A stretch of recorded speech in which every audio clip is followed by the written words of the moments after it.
Hello, everyone. How you doing out there? It is Joe and Darren over at Urban Hillsides Real Estate. It's August 31st, 2023. It's 2 p.m.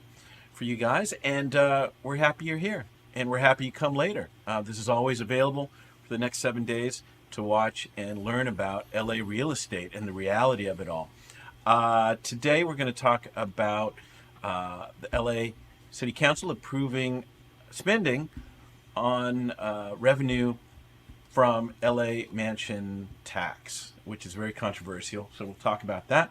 We'll talk about the last 7 days of activity, new listings, solds, seller wins, buyer wins, and then go over mortgage rates a bit. So that's the synopsis. Darren, how you doing out there, man? Doing good, man. It's been a busy week. You know, it's funny in real estate, you get, as do most of our clients for moments, you just get into these little bubbles. And, you know, for a client, you're stepping into that bubble when it's real and you're doing something, buying or selling.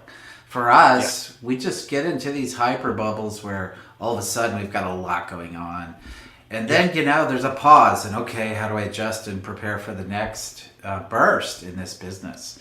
So it's been there. We've been in a busy bubble for a little bit, and that's good. I was just going to say, right, the beginning of the year really started pretty slow with not much activity, but it's really super productive right now. Things are happening. Even as we're in the mid sevens on interest rates, things are happening is the truth. Yeah. Well, great. Before I get too far ahead of myself, let me go ahead and do this disclaimer, and we'll keep pushing on. Hold on here. Okay. Darren Hubert and Joe Cloninger are real estate agents at Avenue 8 under the Urban Hillsides brand. All opinions expressed by Urban Hillsides or guests on this video are solely their opinions and do not reflect the opinions of Avenue 8. You should not treat any opinion expressed by Urban Hillsides as a specific inducement to make a particular investment or follow a particular strategy, but only as an expression of Urban Hillsides team's opinions. This video is for informational purposes only. All right. Well, there you go. Awesome. I guess next for us, Darren, we will move off to Mortgage News Daily. Let me go ahead and punch that up. News Daily. For part of our market snapshot, let me change that. And let me present.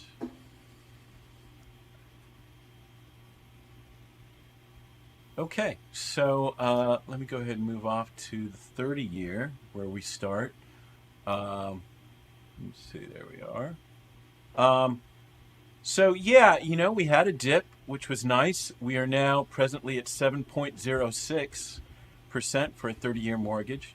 And if there's anything bright to add to this, it's lower than it's been in the last 3 weeks. I guess, prior to that, it's been in 22-year highs. Yeah. So you got to look at every positive, I guess, right? So. No, that's a big move down. It is, and gosh, man, over the past year, because interest rates have been so present and so in the forefront of the dialogue around real estate, these little moves up or down have an immediate impact on the market. Like something that's been sitting, all of a sudden a half-point shift, which is dramatic in available interest rates. A buyer might say, fine, I can afford this now. I'm going to make an offer. Right. A seller might hold out a little more. The bottom line is there are moves that happen with these half-point shifts in rates. Right. So, and we're seeing that. There's a little more activity on the buy side, and people are excited about this dip. Yep. Yeah. Well, there it was, 7.49 just a couple weeks ago. Big high. I was hearing that, just as you said, applications have gone up. So buyers are paying attention. And as we've said before, they're also just getting used to the rate that it is. But yeah, there's a big there's a definite plus happening right now. Yeah, and that's not a couple weeks ago. That's a week ago. So that's a big drop in 1 week. I mean, we had a property go to market last week, and the activity was crazy, and right in the middle of all of this, and I'm happy for the people going into escrow. They could probably get a lower rate, which might keep them locked in and get through escrow. And I was thinking about that for one of our buyers because she was in escrow, and it was really up there rate wise. And maybe she'll get a break, having canceled that escrow, which was a nightmare of a place. But yeah, I hope it gets better for her too. All right, well, so to cover the rest of it, 30-year fixed, 7.07% it's saying here, 15-year, 6.45%, 30-year jumbo, 7.24%, 5/1 ARM, 6.98%, 30-year FHA, 6.67%, 30-year VA, 6.65%, and right now we are trending as not positive, not negative, but minimal. So prices have increased slightly for these mortgage-backed securities, which anchor all this. So there we go. Anything more about mortgage rates, Darren? Anything else? Well, they always correlate, or not always, more often than not, they correlate to the stock market. The stock market's had a good couple days, the last few days. I wonder, there's a Fed meeting coming up, I wonder if the belief is that they will not increase. That may be where some of this excitement is coming from, on a stock market rise and interest rate reduction. Yep. Well, there was some good news today. I believe employment rate stayed steady. People are spending a little bit more, which is great to hear. And what else? There was something else. But yeah, there's been some positive news today. We'll see how that affects the future. Yep. Yeah. All right. Well, great. Let's go ahead and move on to our topic today. Let's see here. Okay. And this comes from LA Times. And, we've talked about the mansion tax before, I believe. But, Sure. Darren, what's just kind of the basic? I'll go through the article, but what's the mansion tax? What are they trying to do here? Two thresholds: threshold of 5 million, threshold of 10 million. Additional tax on top of the sale for each of the sales over that amount. And gosh, we're opening this article. I should know the numbers. They'll probably mention them here. But it's like a couple points higher. I think it was like 4% or 5% and 7%, somewhere in that range. It was a huge tax. For selling, and had nothing to do with whether you're making money or not on the sale.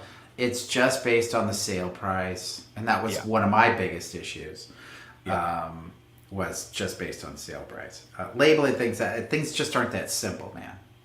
Right. So, and as this article is going to reveal, when this passed, our city got very excited about where they were going to spend this money, and that's what this article is jumping into. Okay, well, let's take a look. As challenges loom, LA City Council approves a $150 million in mansion tax spending. So, nice graphic there. And let's see, this is latimes.com. The Los Angeles City Council passed a $150 million spending plan for funds raised by Measure ULA on Tuesday, marking the first time funds will be specifically allocated since Angelenos passed the tax in November.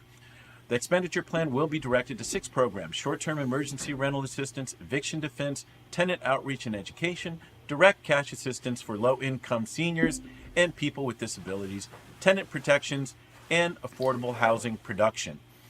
This is the largest source of revenue that's going to be consistent that this city has access to for these uses ever, said Council Member Nithya Raman.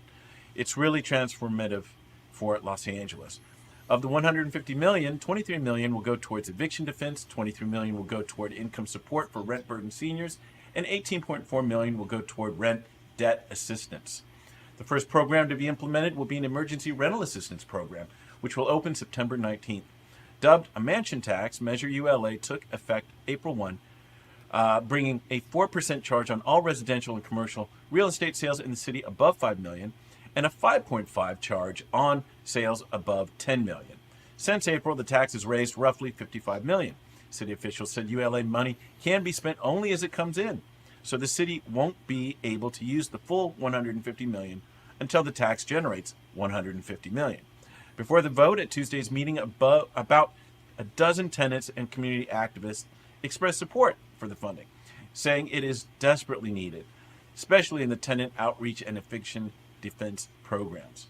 I am excited that tenants will also have an opportunity to be legally represented in court and that landlords will not be the only ones with an attorney during an eviction, said Carolee De La Cruz, a civic engagement organizer with Trust South LA, because housing is a human right. We really need you all to pass the ULA plan today. That money belongs to the community, said Chad Williams, an LA organizer for the Alliance of Californians for Community Empowerment. Joe Donlin, director of United to House LA, the coalition that brought Measure LA onto the ballot, vowed that the coalition will stand together during the implementation process to make sure every dollar is spent effectively. Famous last words. While $55 million is a significant amount of funding towards LA's housing prices, it's still a far cry from the original projections of how much the tax would raise. Early proponents of Measure LA estimated the tax would raise $900 million per year. In March, a report from the city administrative office lowered that number to $672 million. But once the tax took effect, LA's luxury market froze. Only 2 homes sold for more than $5 million in the month of April. And the market hasn't quite recovered since. Part of the blame can be placed on the overall state of the real estate market that's still hungover from historic pandemic sales and rising mortgage rates. But many luxury homeowners have simply decided to avoid the tax, either by refusing to sell their homes or hiring accountants and tax specialists to find loopholes. As a result, Mayor Karen Bass' first budget proposal, a $13.1 billion plan, projected only $150 million in revenue from Measure ULA. The $150 million mark is both a product of a slowing real estate market and an emergency backup plan in case the measure gets overturned. If it does, the city has to pay back all the funds raised by the tax. At the moment, the measure must overcome 2 major hurdles: an ongoing court case arguing that the tax is unconstitutional and a state ballot measure that Californians will vote on next year. Barely begun, the court case has already seen its fair share of drama. Superior Court Judge Barbara Shepard recently became the 3rd judge presiding over the case. The previous judge, Joseph Lipner, recused himself after one of the plaintiff's attorneys complained that he had a conflict of interest because he had previously worked at a law firm that represents Southern California Association of Nonprofit Housing, The Real Deal reported. Meanwhile, the 2024 ballot measure, called the Taxpayer Protection and Government Accountability Tax, would require 2/3 voter approval for new local special tax hikes dating back to January 2022, therefore dismantling Measure ULA, which received only 57% approval. Even if the measure is eventually overturned, the full $150 million will be spent, according to council member Bob Blumenfield. Well, there's a bit of a ... on that, but as I read it in some other articles, I think they've got some COVID money and some other money that they're going to replace if this all goes south to get to that $150 million. But yeah, what do you think of all that, man? Gosh. Well, Joe, I think you know I have an opinion on it. I'll start there. You do. I know you do. Housing is not a human right, but we should all support making housing available and affordable and safe and healthy. And I think that's the proper language. I also think that it should be paid for by everyone, because you should not steal from one group of people to pay for it. The fact that the first thing they're spending money on, I do agree with, if they're going to spend the money, if they have the money, and that is assistance to people to keep them in their place. I have a huge issue, and that the reason is because at least it's covering a broader thing. It's maintaining stability. It's not saying someone's right or wrong. I think there should be a lot of guidelines as far as who they help. I don't think there are. I think if you're a tenant, they'll help you. Period. And if you're a landlord, you're getting no support, no help. I think this particular mansionization tax and the source of these funds, what it always stands out to me, it really is, and what it's proven to be so far in the income it's generated, is that the uber wealthy will find a way to avoid taxes. And government is often not engaged enough, boots on the ground enough to really navigate closing the loopholes that they continually find. They're not, because the uber wealthy have a lot of money to figure out how to do these things and pay people to figure out how to do these things. The simplest of components, fine. You might have a $6 million house. You're going to sell it for $4,995,000 and figure out a way to get that other million through another path or route, because it's a lot of money you're paying in taxes. And that's a simple route, but I'm sure there are a lot of ways they're figuring out how to do it. And I don't know, because I'm not selling at that price point by any means. It's not our firsthand. neighborhood. Yeah, it's not our neighborhood. So I'll start with that, but here's who can't get around this stuff, and that is the middle class.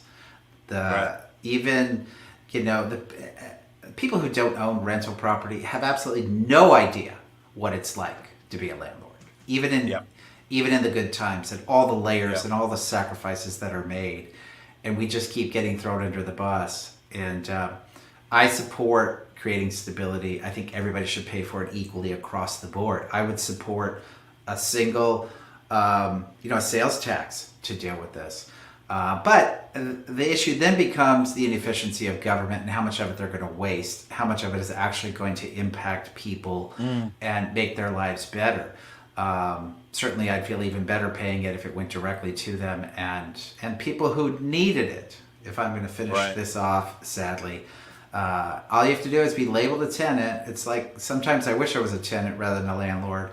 I get a lot of empathy, I get free money, and no matter what, I could just proclaim victimhood. I'm not saying there aren't victims out there. I'm not saying there aren't aggressive landlords.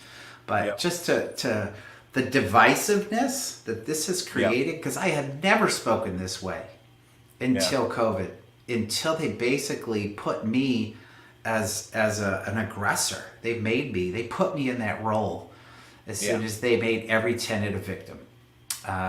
And they continue to drive this wedge. They drive it all day. They keep hammering it, man, with no awareness of the division they're creating in this space. It's going to blow up at some point. I don't know when. But I really do want affordable housing too. And I want good relationships between tenants and landlords, which I have been able to maintain because I am a reasonable person.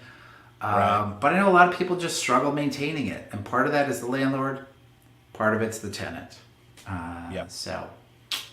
Well, we'll see. I know this is like, I was reading, this is the third judge on this case. So hopefully there will be some tweaks to this. And like you said, a fairer process to get this money.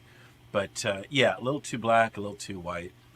There was another article, it was an LA Times article that maybe we'll share later, but definitely talking about your stance on mom and pops and the sacrifice and the work and the effort they really put into this. They are not big companies. And unfortunately, I think the latest number I heard about multi-units is sales are down 50%. And some of the stories of mom and pops were in this article. And, one wife was a pattern maker. The husband, again, had a very humble job, but they had saved up enough that 8 years ago they bought multi-unit in one building. And they just recently had to sell because they just couldn't afford it. They weren't getting rent, and they couldn't evict. Absolutely, their whole retirement plan was to have that building, and they lost it. And they put their money. They took their money to another state where they didn't have all these restrictions. Oh, you remember reading that, right? I do. And the one thing that stood out in that article for me that is so unfair is that there was a moment where they tried to consider the struggle of the mom and pop landlord. Okay, they said, "Oh, okay, Mr. Mom and Pop landlord. Yes, your prices have, inflation has driven your costs up 7 to 10%, and your costs have gone up tremendously over the past 3 to 4 years. Where we've said you can't raise rent a penny. So, and listen to this, and you'll see as I come full circle on this. They said, if you can prove to us you're losing money on the ownership of your building, we will allow you to raise your rents." And that was the one exception they carved out. I think there was good intention behind that. There's so many variables related to it that they didn't factor in. But, and here's my full circle, why isn't that way on the other end? Why is it that tenants don't have to prove that they can't afford a rent increase? Or they could just choose, and I've seen this all the time, when they're applying for money, there's one of the two tenants saying, this is all the income we have in the household. They don't dive deeper to try to get an answer. It's equal. We all should be striving for more and better and being honest and decent. But this language, as I've struggled with, position of our government locally is one-sided. Yep. All right. Well, there you go. We will continue to watch this and see what happens. All right. Let's move on next to, I guess, the Northeast LA market with seller wins and buyer wins. Let me just pull that up. Hold on, guys. While you do that, Joe, I'll chat about, we don't have an official new listing on market yet, but a little bit with us. We had some really good activity and multiple offers on our listing on Benton. Really happy to go into escrow on that for our clients, well above the list price. We're working on a Studio City listing that is just about ready. Maybe tomorrow, maybe next week. We'll see when that hits the market. It's kind of up to the client at this point. But that's also going to be a great property in a nice walkable location close to Ventura Boulevard. And it's a large house, over 3,000 square feet. No, I was just going to say, the images, I'm still working on them, but they look really good. So if you want to see that in advance, let us know. If we don't go to market tomorrow, which I know is a 3-day weekend, maybe one of the reasons it's delayed, but it's going to be a great listing. It's a good property. And then we'll have closing on our land sale probably early next week sometime. So we'll report that then. Right. Okay, well, look, just to give you some quick numbers on Northeast LA, what happened in the last 7 days. We had 13 solds, down from 16 last week. Pendings are at 18, 17 last week. And then finally, actives, 25, and it was 24 last week. So, basically remained pretty steady, except for that drop with solds. Go ahead. Hey, I want to bring up something that I wish I would have brought up in the beginning, but I want to put it out there for all buyers. Yeah. A good question to have with your lender in advance as it relates to this week is that if you open escrow and lock your rate, what happens if the rate floats down? And maybe that's something we should have as a topic next week. But I'll quickly say, typically they can float your rate down to a lower rate if it moves down so rapidly in such a short time. Okay, so we'll talk more about that next week. That's a good one. In terms of days on market, it was 16. Last week it was 17. So again, pretty steady. And our median percentage price is 104% of the list price. So again, pretty consistent. Last week it was 105%. So there you go. One thing I noticed, Darren, it's kind of nice to see, at least in these solds in the last 7 days, quite a few that just went at list on the lower level here. That was nice to see. I do think listing agents, and maybe, again, things don't move fast in real estate. They move a little slower. Maybe some sellers are adjusting, acknowledging, a little bit of change in the market and trying to come in at a slightly lower market rate. Again, as with our listing, sometimes the market sees it differently. And as long as it's structured on the follow-up, as far as how to list it, how to navigate offers, the price will come to market, as we saw with Benton. Well, great. So I am going to move to our first couple seller wins. Bear with me here, guys. Let's go here. Here. Got this new monitor. I'm trying to figure it out. Hold on. Oh, there it is. Okay. All right.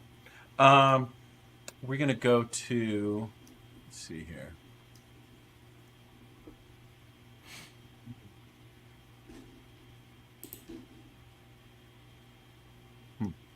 Hold on. Oh, there it is. Okay. Let's open this up. We're going to go. Oh, my little monitor. Can't blame my monitor, though. I think it's me. Hold on here. Wins. Okay. So we're going to go to 3783 Lavelle Drive. It listed at $1,295,000. Sold at $1,640,000 for a whopping $345,000 increase, 127% of its list price. Let's see what these guys saw. All right. Go here. Slideshow. All right. Okay, 3783 Lavelle Drive. This is in Glassell Park. 3-bedroom, 3-bath, 1,409 square feet of living space. Sold at $1,640,000. It's a 5,200 square foot lot. Days on market 15. And this was brought to us by Melinda Ray, Tracy Doe on the seller side. On the buyer side, Elizabeth Daly. So congrats to them and their sellers and their buyers. Yeah, you know, Darren, just some quick notes on my side. Underpriced, but views. Looks flipped, but it's tasteful. It's a nice looking place. Yeah. The division of space is very nice. The upper large patio, which has views and trees and is off the common area, certainly creates expansive living space. Yeah. And yet you still get the very large lower patio where you also get views, lots of windows, and you walk out into a nice gathering space. Lower yard for more expansive use for whatever you want it for. You know, the views are really what got this place done, and it's clean and it's streamlined. It's a good looking listing. Yeah, no doubt. You know, the other theme I think that kind of came up when I was looking at the solds was outdoor deck space. Really helped some of these. On and on again. Always important. If we could only get rid of the damn mosquitoes, it would even be better, Joe. I spend a lot of time out there. Yeah. But yeah, it's so valuable. And I always talk about the simple element of outdoor space that is level, at ground level. It just feels like it's part of indoor space. You know, decorate outdoor space as interior space, and vice versa. Plants inside. It's really nice. Okay, well, let's take a look at the next one. I think this is a favorite street of yours, 6256 Tipton Way. List price $999,000. Final price $1,200,000.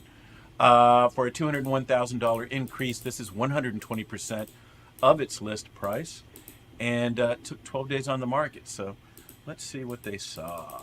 There we go. Oh, look, Joe, okay. It's an enormous patio. It's probably as big as the house.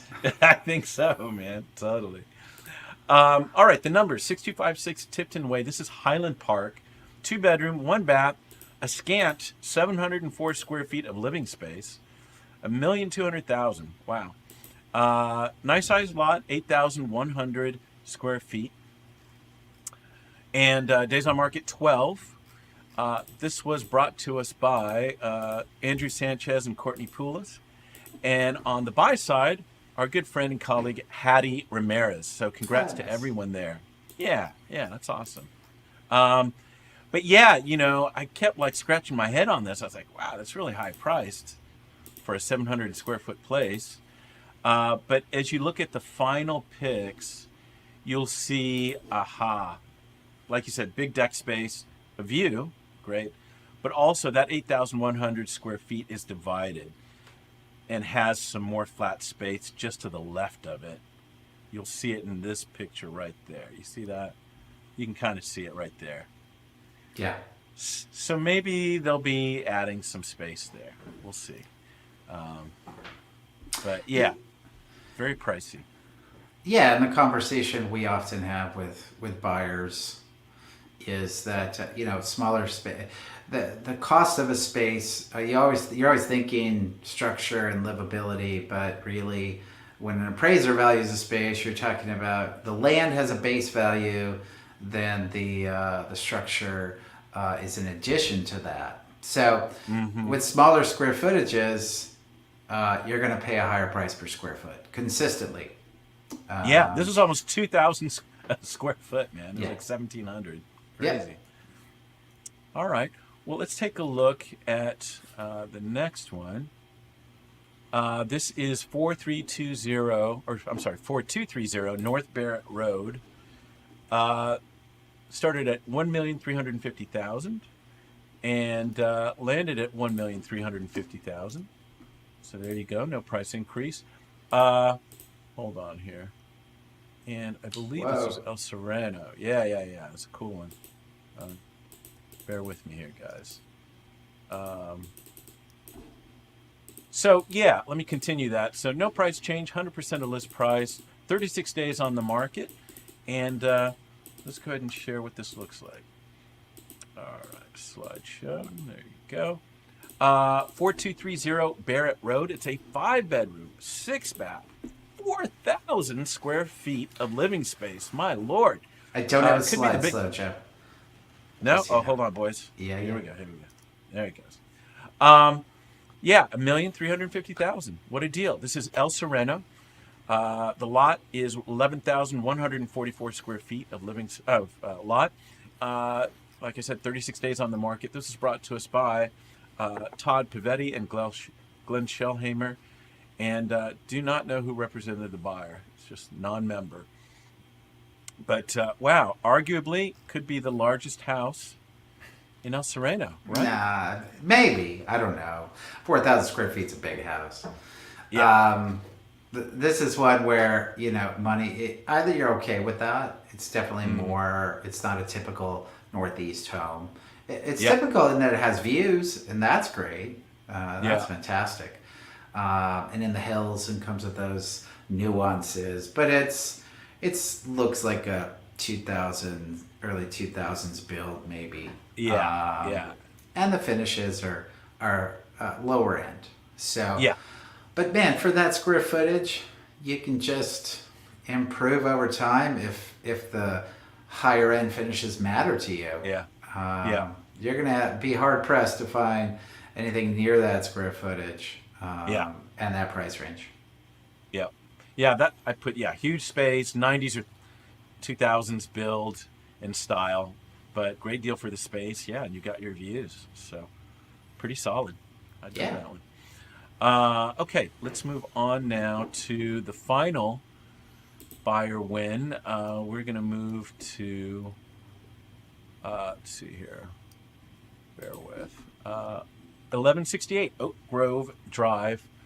This started at $1,650,000 and sold at $1,650,000 for no price increase.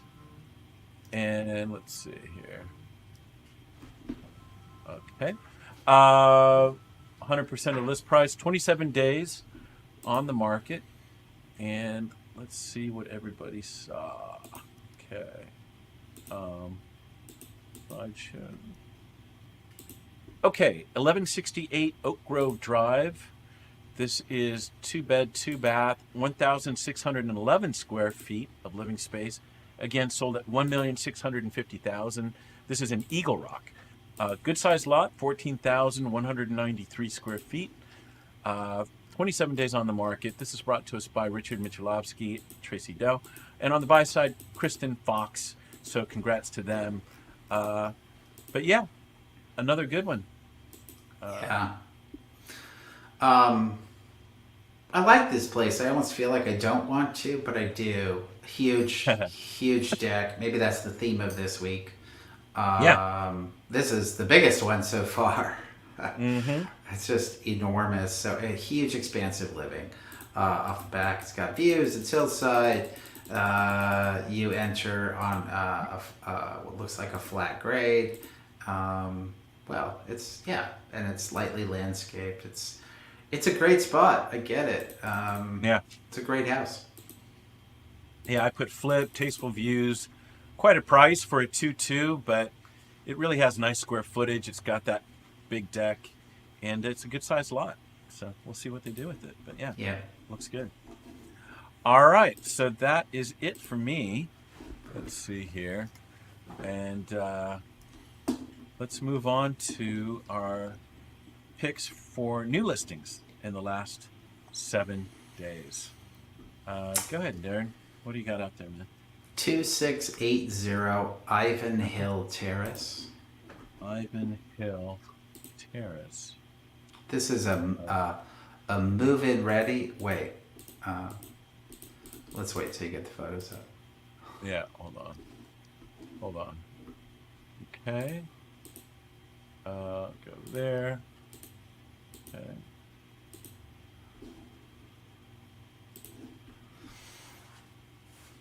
All right. 2680 Ivanhill Terrace, Silver Lake. Oh, got one. Three bedroom, 3 bath, 2,598 square feet, listed at 1,479,000. 8,486 square foot lot. It's only been on the market for the last 4 days, and this is brought to us by. Who is this brought to us by? York Adkins, and Jennifer Okovat. We've seen her with some of these before. What do you say, man? Wow. Oh, I think they didn't put much work into this one. No, they didn't. They didn't even sweep the floor of all the debris that fell. This is a prime neighborhood. Even if you stayed with they're assuming you're not going to stay with the general Spanish vibe. But major fixer, flipper. I think half of the people that came to see us are probably over here trying to get this one as well. Yeah. They're definitely lined. And this one is not move-in ready. No. Ours you could live in, this you cannot. So, but it doesn't matter to half of those people. They're going to do a major remodel anyways. So this was an alternative to Benton. There you go. I think this will be sold, whether it looks like the photo they put up or not. As far as the modern finish, that one we'll see. But it's going to be closer to $3 million when they're done, I'm sure. Yeah. Cool. All right. What else do you see out there? 1906 Apex Avenue. Okay, there it is. Okay. Bear with me. We'll go there. Okay.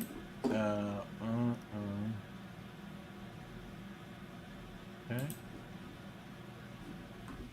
All right, 1906 Apex Avenue. This is Silver Lake, 2-bedroom, 2-bath, 800 square feet of living space. Price of $918,000. Small lot, 2,150 square feet. And days on market, 7 so far. And this is brought to us by Victor Vasquez. So congrats to him. What do you think, man? Just a good price point in a decent neighborhood. This is really about price. It's a move-in ready space for $918 in Silver Lake. Yep. And for some people, right, the small lot doesn't really matter to them. I think people are okay. I mean, look at that. You're right next to Silver Lake. You got plenty of places to go. Walk your dog. Yeah, you're correct. The lot does not matter to some people. They actually may prefer a smaller lot as long as they have a nice outdoor gathering spot, one nice outdoor spot within the lot. Yep. Cool. All right. Anything else out there? Yeah, I picked out one more. 812 North Coronado Street. Oh, yeah. I think I saw this. All right. Oh, it looks like a lease and a buy. Oh, they're Let doing me see what both. I. I didn't see Yeah. that. Let me see what we. Let me see what we get. Yeah. Okay. Um, and here. All right. All right. 812 North Coronado Street. Let me hit the button here. This is Silver Lake, still 3-bedroom, 3-bath, 1,748 square feet of living space. List price $1,089,000. It's a 4,000 square foot lot. And here we have an open house this week. I believe that's Sunday, 12 to 4. Is that Sunday? Let's see. The second. No, it's Saturday, I think. Saturday. Yeah. Sorry, guys. 12 to 4. And one day on the market just came on. This is brought to us by Catherine Schaefer. So congrats to Catherine. What do you think? All kinds of weirdness going on here in the description and the write-up. And, we work hard when we have separate structures to try to clearly identify it. Right. Floor plans usually help too.